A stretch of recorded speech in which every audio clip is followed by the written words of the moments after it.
Agricultural damages we understand very well from feral hogs. So when you talk about farming damages in Texas, it's several $100 million a year.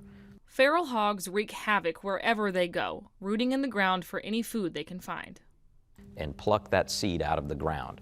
And it will look like somebody came down and replowed or drug a harrow over it, and it's extremely precise. But the scope of that damage is insane when you think about the investment, the time, the cost of seed, and the cost of replanting and what it takes to rework that ground.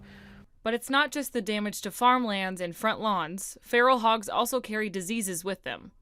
Those diseases can prevent livestock from reproducing or cause epidemics.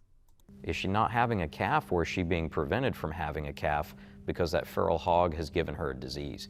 So as we understand more about that, we're looking at hundreds of millions of dollars of lost revenues to ranchers because of those disease problems. While the problem is a big one, it has been solved before.